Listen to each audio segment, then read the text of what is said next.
All right, today we are talking to Pam Johnson-Bennett, who is a best-selling author of 7 books on cat behavior. She also is the host of Animal Planet's UK series Psychocats and is one of the most popular and sought-after cat behavior experts in the world. Pam, thank you so much for joining us today. Thanks for having me. I love talking about cats. Good, so do I. And I think everyone listening likes to listen about cats. Great. That's and I'm excited to listen too. Me. I guess I wanted to start out with a little bit about your background. Did you grow up with cats? No, I didn't. And full disclosure, I didn't even like them when I was a kid, and that was because every cat I was exposed to had not been trained well, so they were not well behaved. It wasn't until I was probably 19 or 20 that I first realized what I had been missing. Well, good. What happened at 19 or 20 that caused you to be interactive with them? Well, I was walking in my hometown.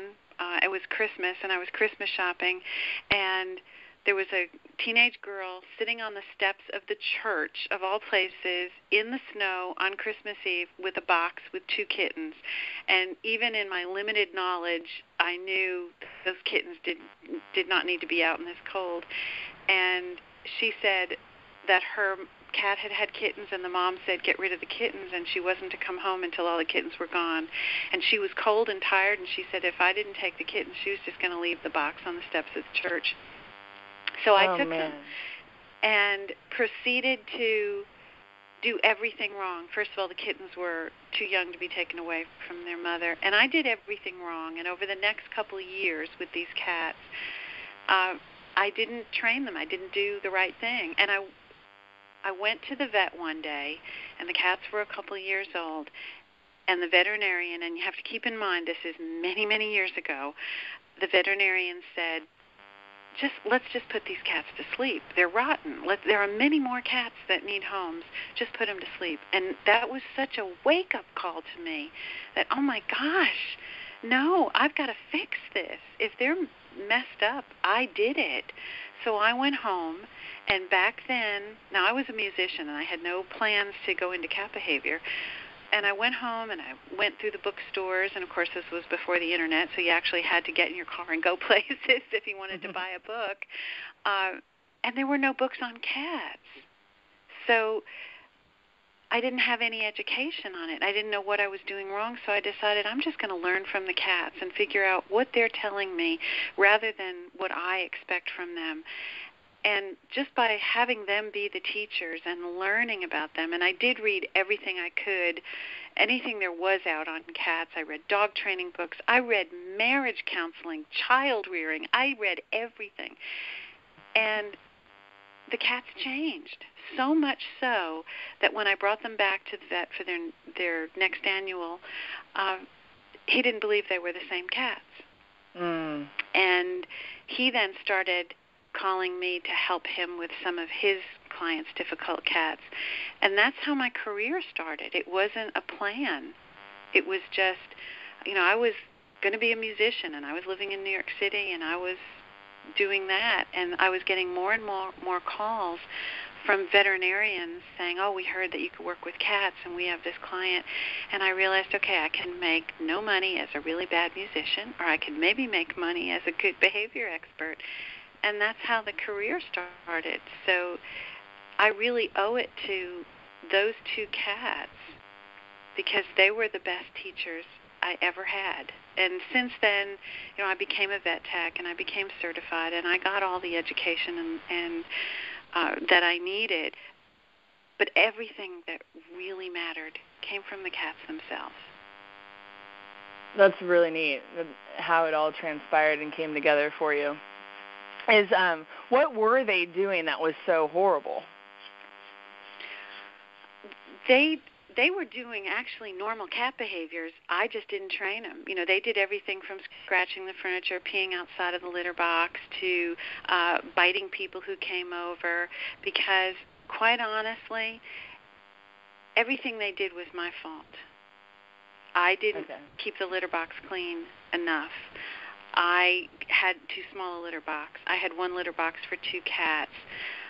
I had the wrong kind of scratching post. I bought, everything that I was told to buy by someone in the pet supply store who really didn't know much about cats either. The little scratching post that was covered in carpet and too soft and wobbly. When people came over, instead of creating comfort for my cat and giving my cats the choice, I would pick my cats up and go over to the guest and say, "Oh no, don't be afraid, here." So everything that, to anyone who's listening, anything you've done wrong, I did it. And that's why when I do my consultations, when people talk to me about things they've done or expectations they had or beliefs they had about cats, I've been there. I can totally relate to it. That's good. That's obviously helpful when you're concerned about what you've been doing with your cats. Well, how many cats do you have now? Now I have one. We lost a couple of years ago 3 geriatric cats, a 24-year-old, an 18-year-old, and a 17-year-old. And now we are with a 6-year-old cat. Actually, she's closer to 7, and I have a rescue dog. And with 2 kids and a really busy behavior practice right now, that's my limit. I mean, I would love emotionally to have a lot more, but I am with cats probably 12 hours every day, so I get my cat fix. Yes, good. So you talked about how you got started as a behaviorist. What has been some of the biggest rewards of your career? The best thing for me is when I see children taking an interest, and I do consultations and there are young children there and they take an active role in the training, whether they get excited about doing the clicker training or they take on the responsibility of understanding what the cat needs. That's everything. That's better than the TV show. That's better than book sales. That's everything, because I know that young child, we're starting at an early age, that all the pets that child will have, or all the animals that child will come across, will have a better life because that kid learned early on. Yes. I agree with that. My nephew is just turned 6 years old, and he loves cats, has loved cats since he was a baby. And my brother and sister-in-law don't have any animals. But he has tons of exposure to cats because of my mom and and me and all that kind of stuff. And it's been a fascinating experience for me teaching him what I know and reminding myself, oh, yeah, this isn't general knowledge. Right, because we all tend to believe, what we've heard. We carry the old wives' tales. We hear that, just like when I was a kid, the cats that I encountered, as I said in the beginning, were not well behaved. I was too young to realize that the reason they weren't well behaved is because nobody trained them. Yeah. And so if you can get in there with kids, I love, my daughter is 13 now. She was clicker training our cats when she was about 6 or 7. Mm. And so that's just a part of her life now. She understands clicker training. She understands operant conditioning. She understands, the reward system and working for food with cats. She's going to be awesome with cats when she's on her own. Yes, that's so neat.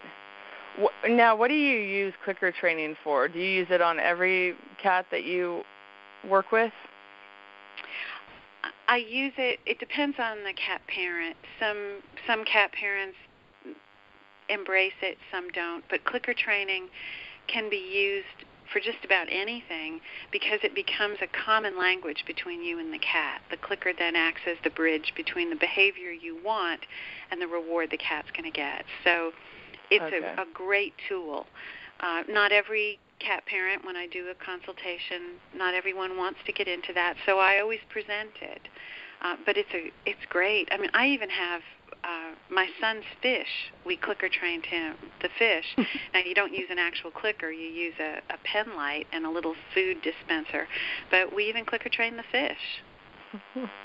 I wondered about that because I obviously read all about you on your website before this interview, and I was like, now how do you train a goldfish?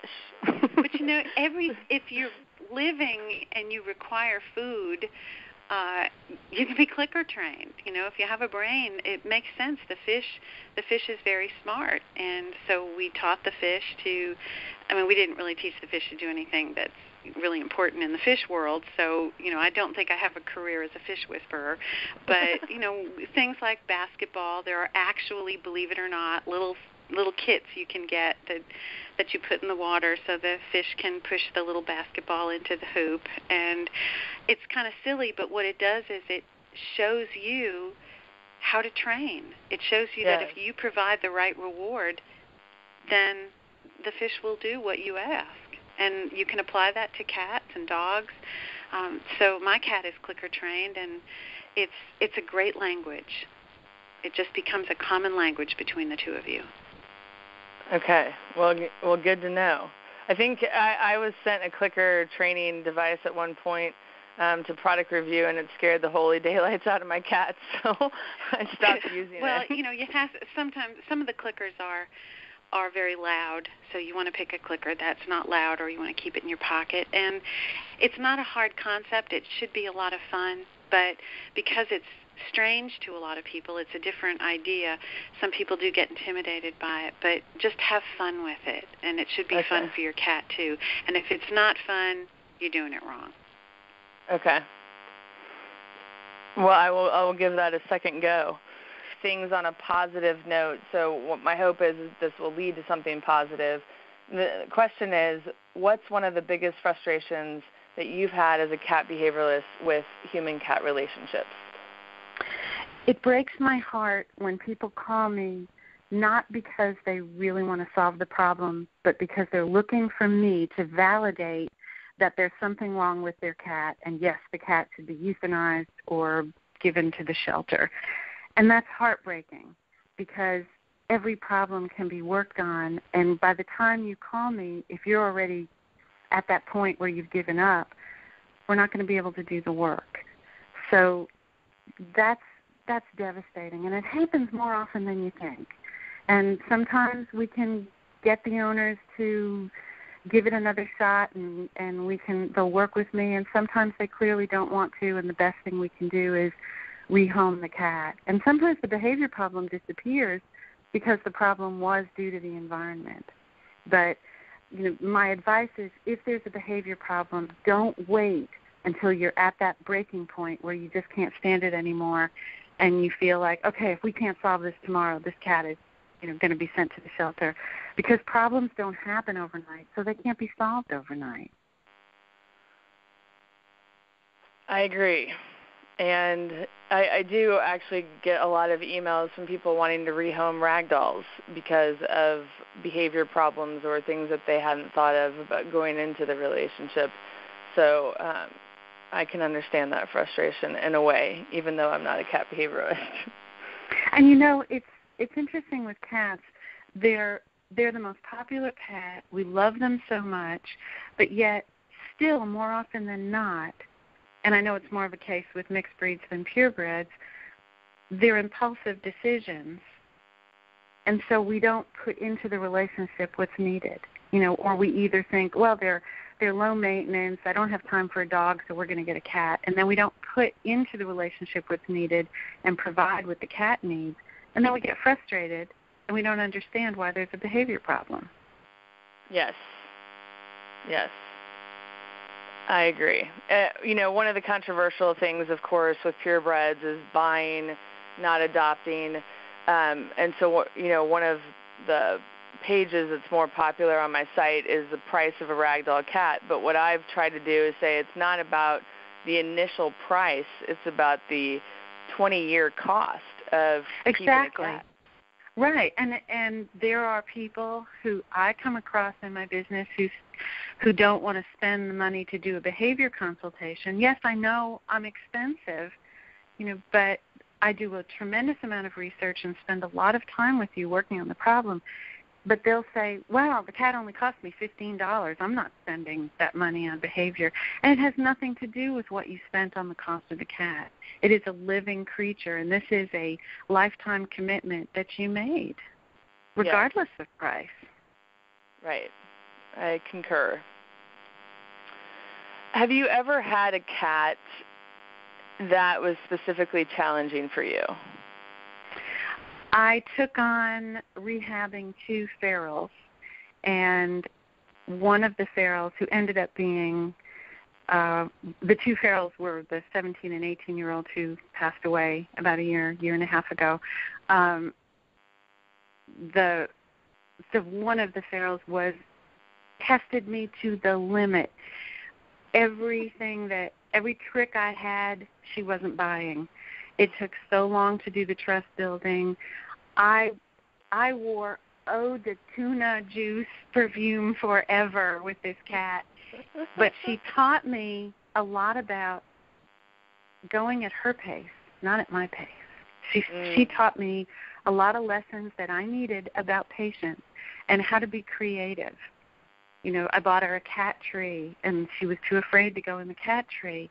And so I had to come up with solutions, and I bought a silk tree, and I cut the branches off, and I wired the silk tree branches to the cat tree so she would be invisible in there.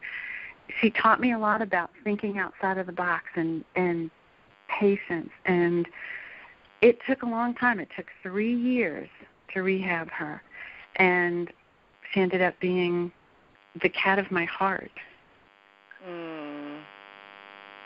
That's neat. That's neat. As you were telling that story, I have one of my cats named Trig.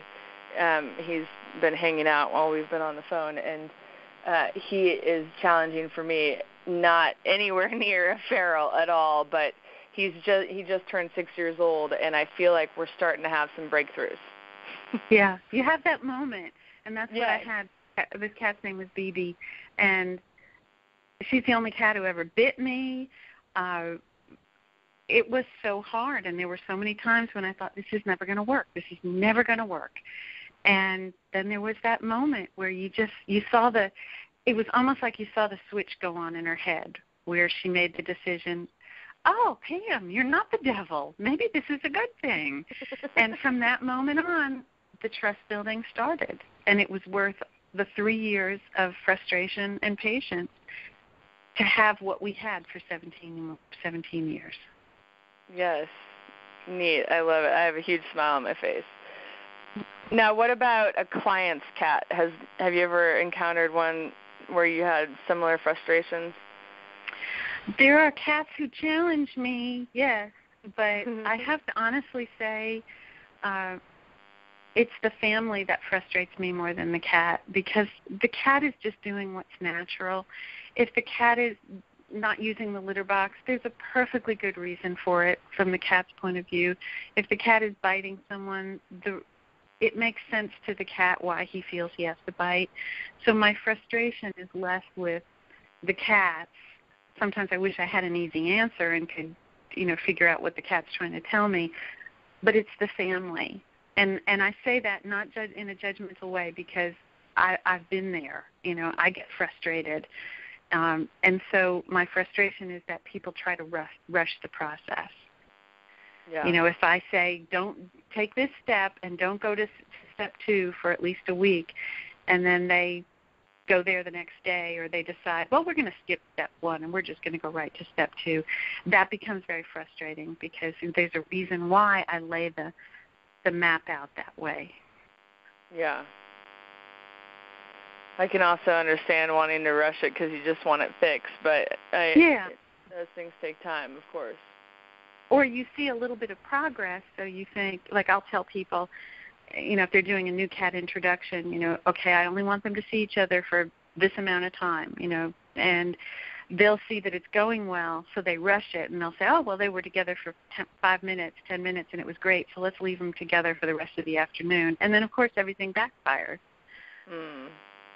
So, I'm not a control freak, but when I tell you, please follow my plan to the letter, it's because I know that's the way it's going to work the best. Yes. Yes.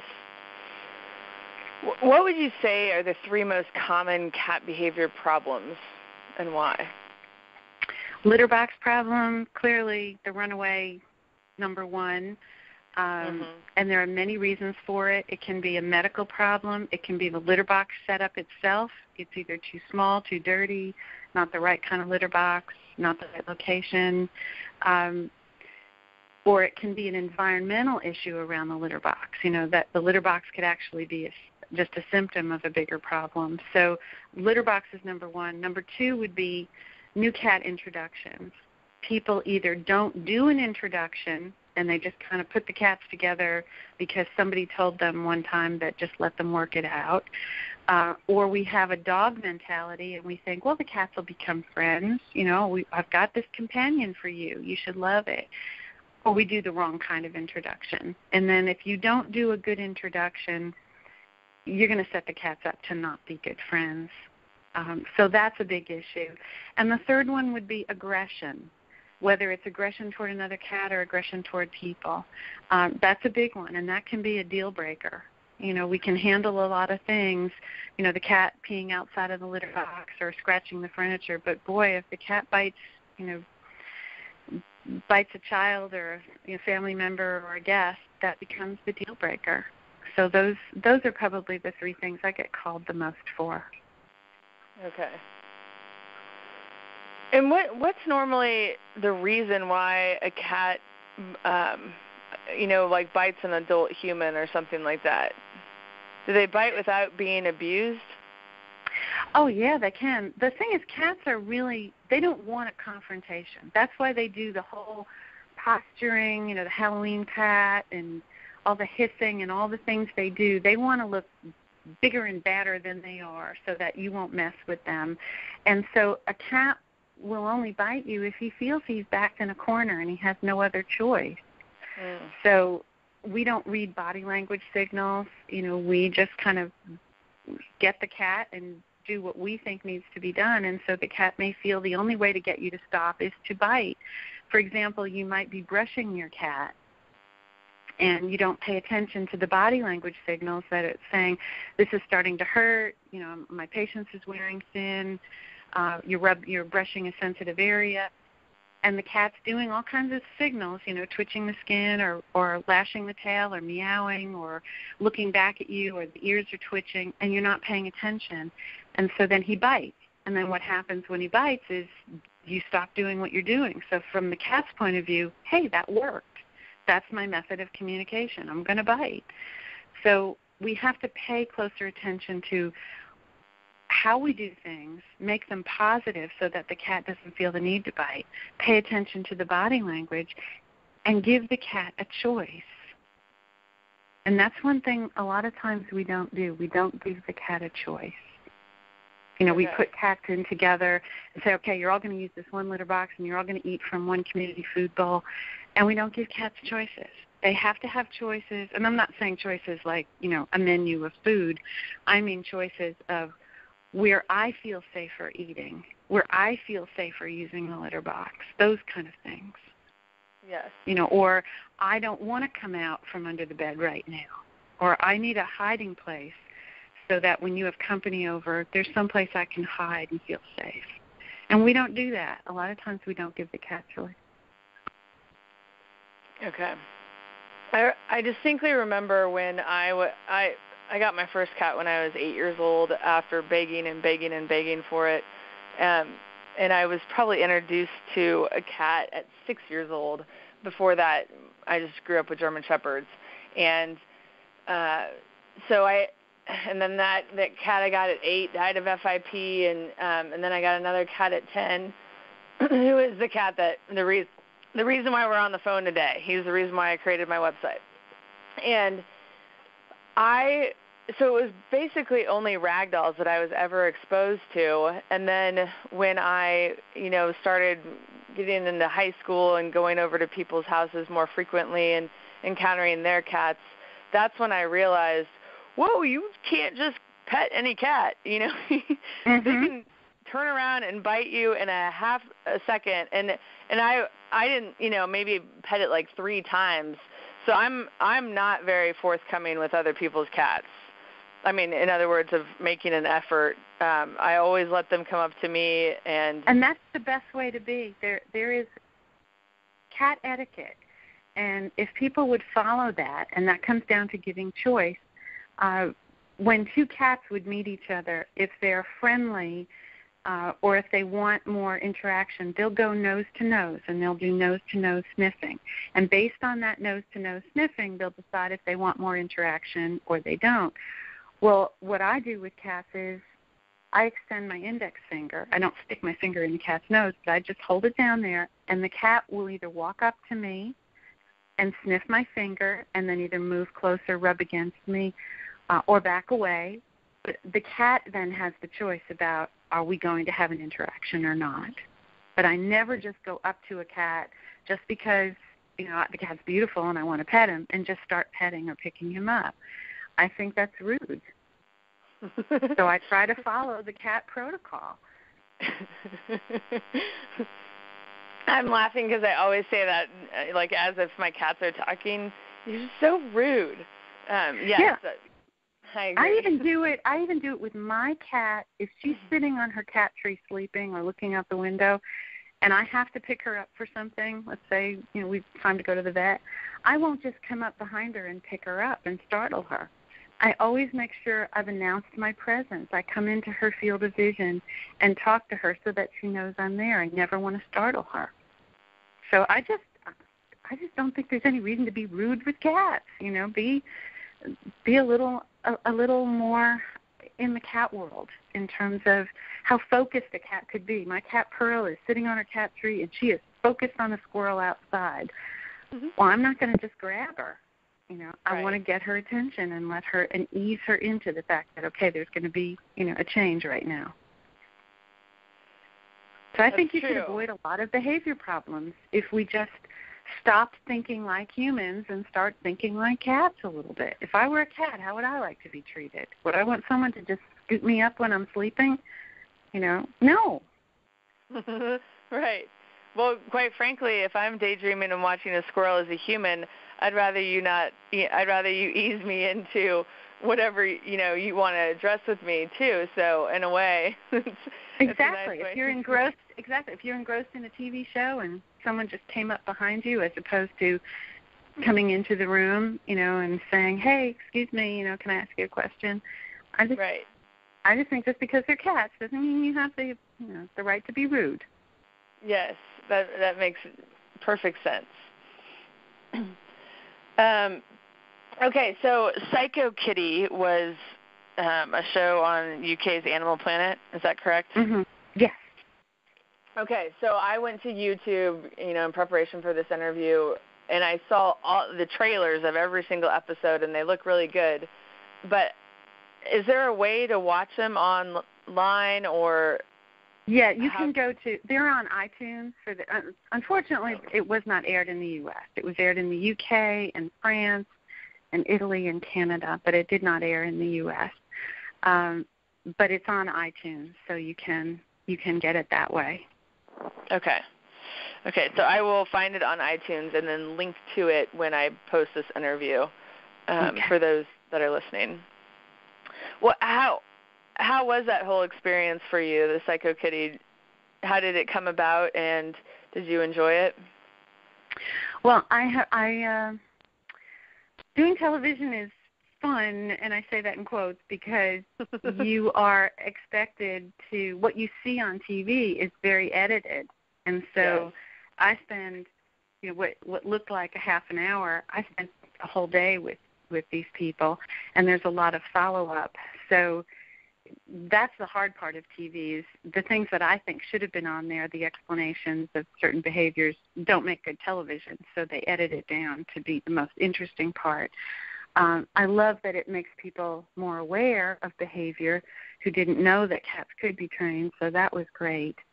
But the TV experience is very unnatural for a cat, so that's hard to have cameras in there. So that was a big concern, was making sure I could do a good house call consultation and not have the cameras be intrusive to upset the cat. So that was a balancing act. I didn't even think about that. They're meeting you, and then they're meeting all the cameramen too. Yeah. So it was a long time to get the cats, comfortable. Because my first goal is I don't ever want to stress out the cat more than he's already stressed out from whatever it is I'm being called for. So from the moment I walk into somebody's house, that cat's life should improve. It should not get worse because I have camera crew behind me. So we worked very hard to make sure that the cats were comfortable. And there's one episode where the cat didn't even come down from the upstairs because it was too stressful for the cat, and I didn't want the cat to be stressed. So the camera crew all stayed downstairs, and the cat was upstairs. Okay. Because I find it's totally wrong if you are doing behavior and you are going into someone's house and you agitate the cat or you create more stress, then you're not helping. Right.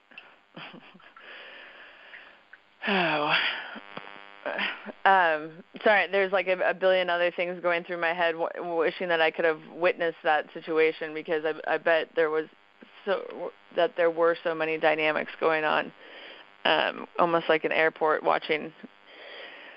So do you watch Animal Planet's My Cat from Hell with Jackson Galaxy? I don't. I know Jackson, and I've done a few book signings with him, but I don't get a chance to. And the real reason is I'm with cats all day long doing that for a living.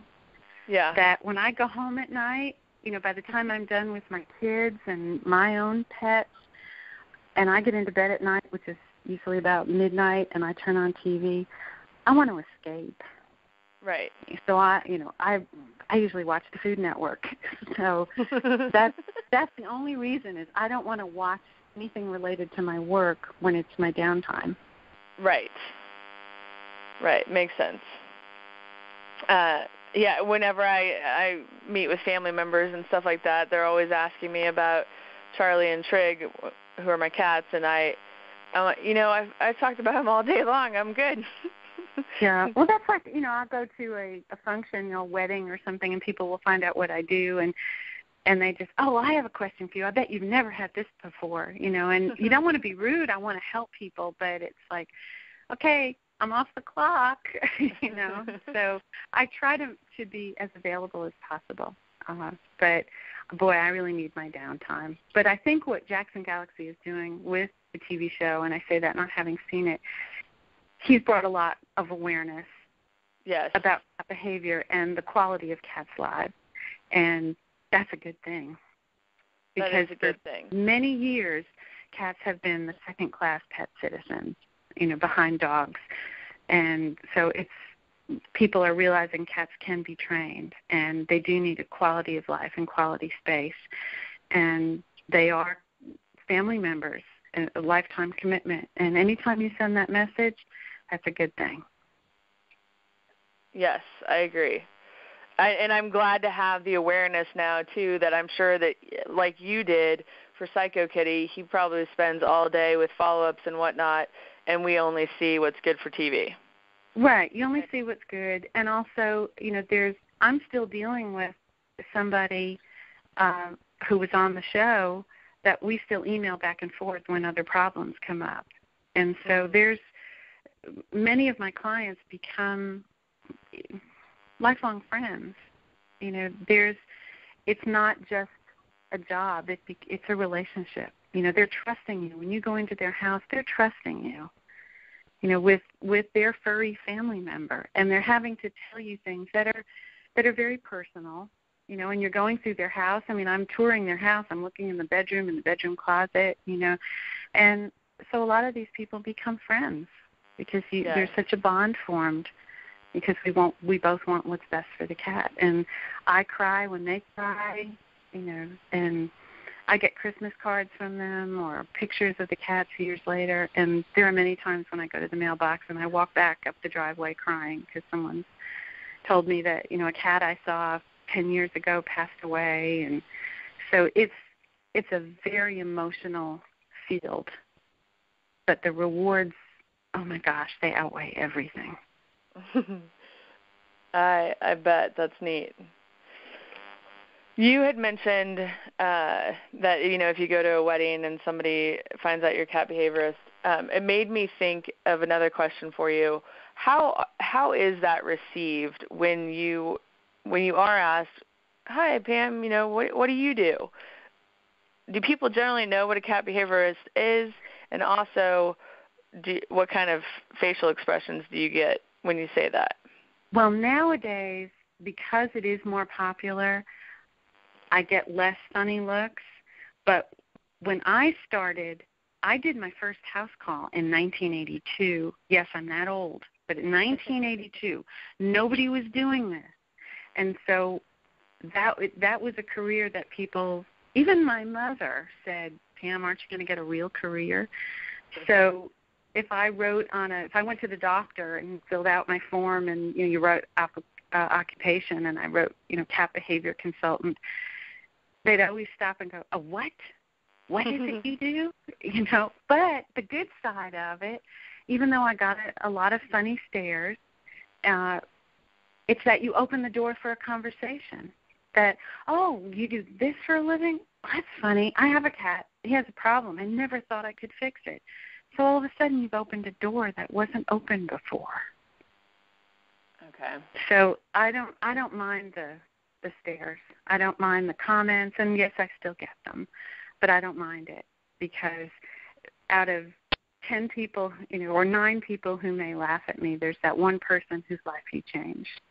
And then if you change that person's view of cats or how they train, or if you get them to stop thinking that the cat is behaving out of spite or stupidity or trying to get you back, then you not only change that cat's life, you change every other cat that person will have for the rest of their life.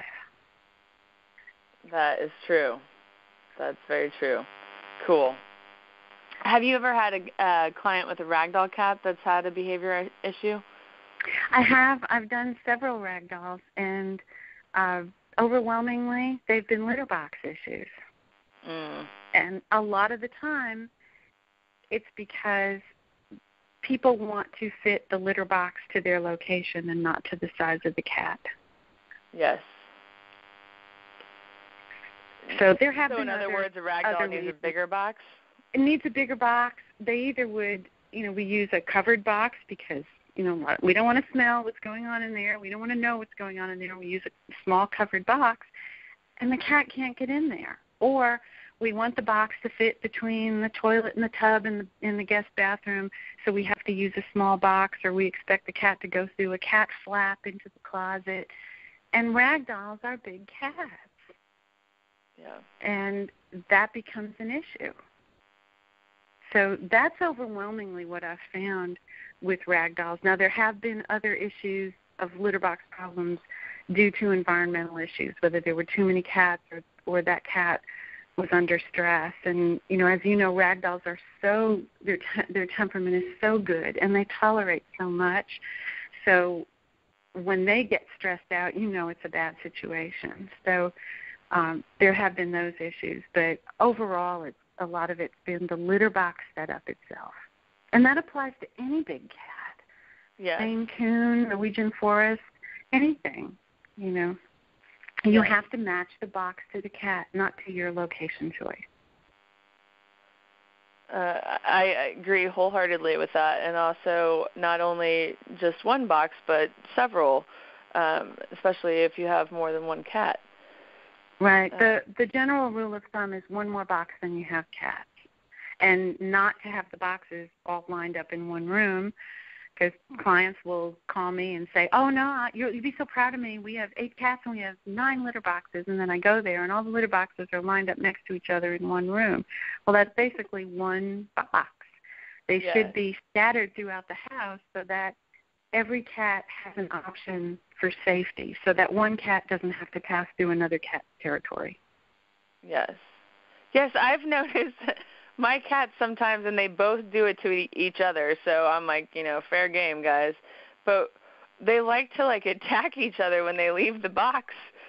Just sometimes, not all the time. and they both kind of get into it. Like, then they go play, and I'm like, what in the heck, well, man? if they do it, and the thing is, if they do it evenly, if they take turns being the aggressor, and it seems like it's in play, but if it's one cat who routinely seems to be the one bullying, or there's one cat who is eliminating outside of the litter box on a regular basis because he just doesn't feel safe going down that long hallway where the other cat blocks and guards, So you want, again, it comes down to choice. I talk a lot about choice with cat behavior.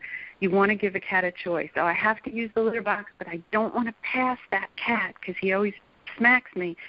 Oh, I have a choice. I can go to the litter box on the other side of the house. So you always want to give them a choice. Okay. Now, have you ever found any cat behavior issue that is sex-related, that it's predominantly a female problem or predominantly a male problem? No, it's pretty much been evenly split. Okay. It's personality. Behavior problems happen either because of something genetic, something medical, the environment itself, how the cats were socialized or whether they weren't socialized at all as kittens, and how many cats you have. So it's really driven by those individual things, for me, at least in my business. Okay. Well, good. You just confirmed something. Oftentimes I'm asked, I have a male cat, should I get a female kitten? And I always say it's about complementing personalities, not... Exactly. Okay. Yeah. And that's what we keep carrying on these things, that if you have a male, you have to get a female, or, and and you said it, the perfect word, complementary personalities. There's another mistake people make beyond, the sex of the cat is they think, well, I have a really shy cat who just hides under the bed all the time, so I'm going to go get a really active cat that will just force him to play. Well, what you might be doing is setting that cat up to be ambushed all the time. So you don't want to go on the opposite ends of the scale. You want to stay with complementary. Yeah. Yes. I completely agree. And that was one of the things that happened when my cat Rags, the reason that got started Floppycats.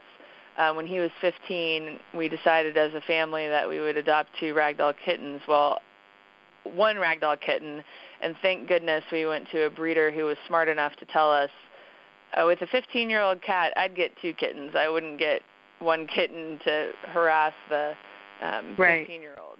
And it was the best decision ever, and she told us which of the 2 kittens would get along well with Rags, and sure enough, she was right. And, yes, it made our lives a lot easier because of that. And it's important. You think about, there are times when, yes, we rescue a cat or the cat finds us and we have no choice. It's like that was meant to be. But if you right now are thinking about either getting your first cat or getting a companion for a resident cat, do your homework, because it will really pay off later if you've tried to match complementary personalities and also made sure of what your needs are. For example, in the beginning of talking to you, I said I only have 1 cat. I have 1 dog, and that is because I'm with cats all day long. I'm the mom of a 13-year-old and an 11-year-old, and I have a really busy life. So I know what I can give right now is just to the cat and the dog. So you have to, before you bring in another cat, look at your environment and what are you capable of doing. You may want to go to that shelter and rescue that cat that was abused and needs so much work, but are you capable emotionally, and are you capable, at home to do the work needed? Are your kids at home expecting the perfect little kitten coming with no baggage? So just do your homework beforehand. It will really pay off later. Okay. Speaking of homework, your books. I was actually introduced to you through a reader who adopted a Ragdoll wannabe, meaning that, it was adopted from a shelter and not necessarily a purebred, but has Ragdoll traits. And she she said, I've been reading this book starting from scratch, and it is incredible. It's helped me so much. So, I headed to Amazon to check it out. I am not a good reader because I have horrible reading comprehension. But I was like, you know what, this book actually looks kind of interesting. And it was interesting to me from someone that wasn't starting from scratch with cats, but because I get these emails with these issues all the time, that I thought that might be something to read. So I bought it and put it next to my toilet for all those people that need to know that about me. And I really enjoy the way that you write, number one. It's very easy for me to follow, and I have learned a tremendous amount from it. So if you could take a couple minutes kind of explaining, your books, and maybe like if, someone that's had cats for years, would they benefit from them and that sort of thing? Okay. I write in a way, the whole purpose of when I write is I want to make it as if I'm standing right next to you doing a house call. I want it to be in a way that as if we're just talking. And that was important to me, that my writing style reflects the way I talk. And I also wanted to address the different aspects of living with a cat. So Starting from Scratch is a book about adult cat behavior problems. And it was for the people who, I have a cat for 10 years. I've had a cat for 6 years. We've lived with this behavior problem. Is it too late? That's why I wrote that book, because there are a lot of us out there.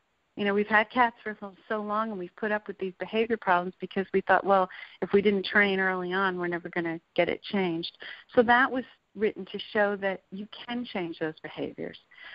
I wrote Cat versus Cat because there are people with multi-cat households, whether it's 2 cats or 10 cats or more, and the rules all change when you have more than one cat. When you have one cat, then you've got one litter box will do, one food bowl, one water bowl. Nobody has to share toys.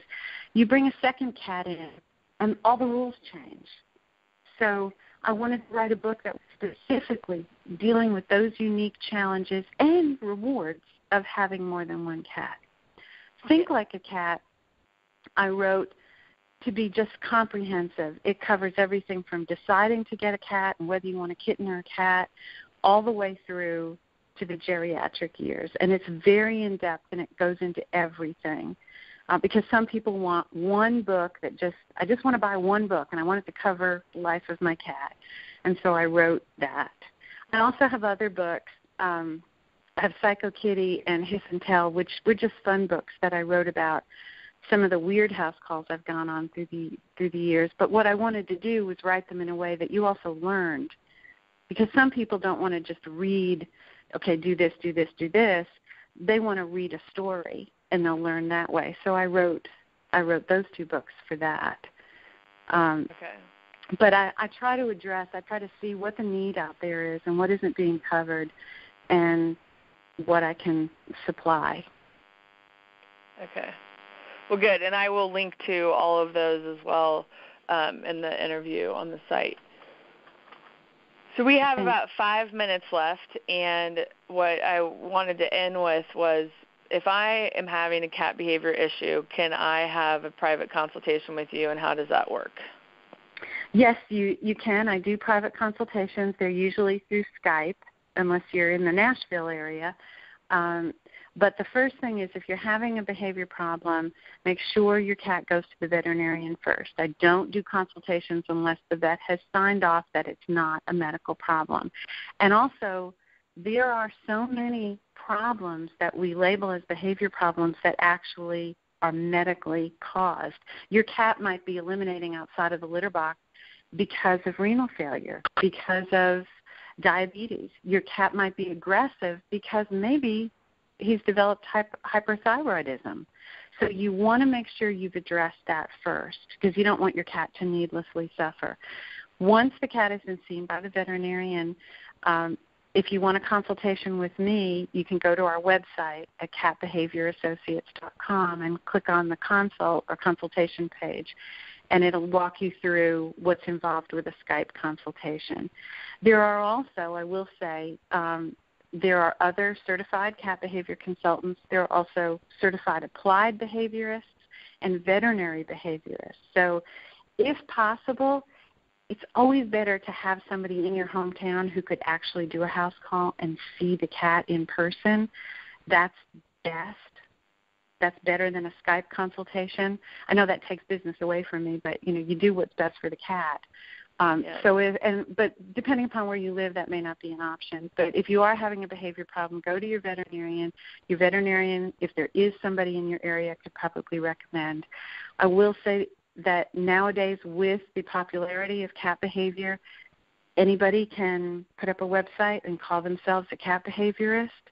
So don't just be lured in by a flashy website or testimonials. Look at that person's track record, what their education is, what their certification is, what their experience is, and make sure, because the wrong person can make the situation worse. And I say that because we get a lot of clients in our office who have already spent money with unqualified people. Just because someone has had cats all their life doesn't make them a cat behaviorist. Right. I did go to your site and look at the consult stuff, and I like that you require also a video of right, because I can't see the cat. I want to see your environment. I want to see if you can capture the behavior itself on video. That's ideal. I want to see the litter box area, basically a tour through your house, so that I feel as if I'm there, because a Skype isn't as good as an in-person. So in order for me to do the best job I can, the more information you send me, the better. Plus, we also send out a questionnaire that's probably it's at least 10 pages long, if not longer, with a lot of questions that need answering, so that by the time we sit down to do the Skype visit, I already have a lot of background on your cat. So we don't waste that time with me asking a lot of basic questions, like how many litter boxes do you have and how many times a day do you feed your cat, those kind of things. Yes. Yes. It sounds very efficient and effective, and I love it. All right. Well, is there it better anything... be effective after all these years. Otherwise, I've learned how to streamline stuff. It took years. well, I'm glad. That's why you're known as an expert in the field. Is there anything that I didn't cover that you wanted to cover before we end this call? No, you did a great job. I think I would just like to leave everybody with don't live with a behavior problem. There is a solution. So find help out there. And most importantly, don't punish your cat, no matter how bad the behavior seems it is, whether he's scratching the furniture, whether he pooped on the floor. Don't punish. Punishment is inhumane, and it's counterproductive, because cats don't misbehave out of spite. When they do something we don't like, they're doing something to solve a problem.